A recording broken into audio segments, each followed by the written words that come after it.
안녕하세요. 행복을 드리는 해보만이원 두 딸내미 엄마 한의사 최보미 원장입니다. 오늘은 지난 영상에서 말씀드렸던 성장치료를 가장 많이 하는 초등학교 저학년 아이 성장치료 시 반드시 주의할 점에 대해서 말씀드릴게요.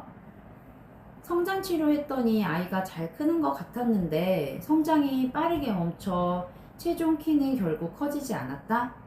성장치료는 아이가 크는 시기를 앞당길 뿐이다 라는 말 많이 들어보셨죠? 실제로 외국의 한 저널에도 이른 나이 시작한 성장 호르몬 치료가 빠른 사춘기를 유발하여 최종 키는 변화가 없었다라는 연구 발표가 실려 있습니다. 또한 한의원에 찾아오는 아이들 중 성장 호르몬 주사 치료 중 빠른 사춘기가 시작되어 빠르게 성장이 멈추고 최종 예상 키가 작아질 것이라는 진단을 받아 내원하는 경우가 있습니다. 또한 우리 아이가 면역력이 약하고 체력이 떨어지고 이로 인한 성장 부진이 있다고 생각이 돼서 챙겨주는 건강기능식품, 영양제를 복용하고 성조숙증이 온 것 같다고 찾아오시는 부모님들도 있습니다. 즉, 우리 아이가 잘 자랄 수 있게 도와주려고 시작한 성장치료, 복용시키는 건강기능식품이 성장 호르몬뿐만이 아니고 성호르몬의 분비도 촉진시켜서 성조숙증을 유발시킬 수 있다는 사실을 꼭 주의하셔야 합니다. 특히나 여자아이 만 7, 8세, 남자아이 만 8, 9세, 이른 사춘기가 시작될 수 있는 이 나이의 성장치료 시에는 더욱더 주의하셔야 할 것입니다. 성조숙증이 유발되면 빠르게 사춘기가 시작되고 빠르게 성장이 멈춰 결국 최종 키는 엄마 아빠의 유전적 예상 키보다 작아지고 평균 키보다 훨씬 작아지게 됩니다. 그렇기 때문에 성장치료 시 성조숙증은 꼭 주의하고 염두해야 하는데요. 해봄한의원에서는 아이의 성장치료 전에 반드시 성장판 검사, 한방검진, 문진, 맷진 등을 통해서 성조숙증 위험성 여부를 정확히 진단을 하고 치료를 시작합니다.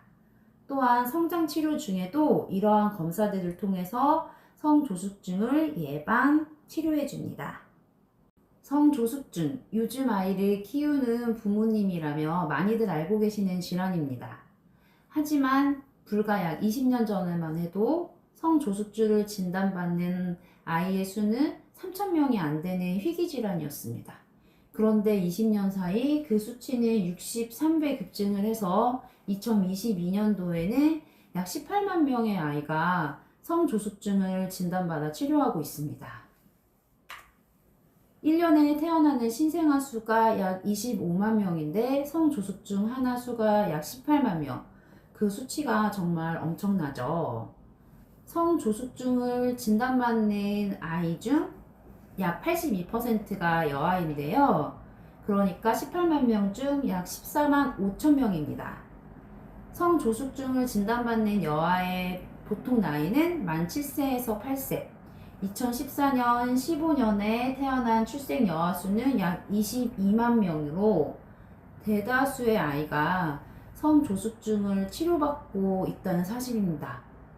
두 딸의 엄마 한의사로서 정말 경각을 했고, 그래서 성조숙증 반드시 치료하고 관리해줘야겠다고 생각이 들었습니다. 이렇게 매우 흔해진 질환 성조숙증인데요. 그럼에도 불구하고 성조숙증의 의학적 진단 기준이 애매한 부분이 있어 부모님들의 혼란을 초래하곤 하는데요. 병원에서 성조숙증 검사를 받고 아이가 이른 나이에 사춘기가 시작되어 최종 예상 키가 작아질 것이라고 진단은 되는데 성조숙증의 치료 대상은 아니다라는 이야기를 들었다고 합니다.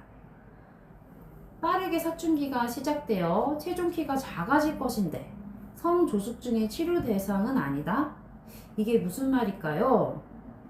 그래서 다음번 영상에서는 성조숙증의 의학적 진단 기준, 치료 대상, 그리고 한의학적으로 보는 성조숙증에 대해서 자세히 설명드리겠습니다. 다음 영상에서 우리 부모님들의 답답한 궁금증 해결해 드릴게요. 그럼 다음에 다시 만나요. 감사합니다.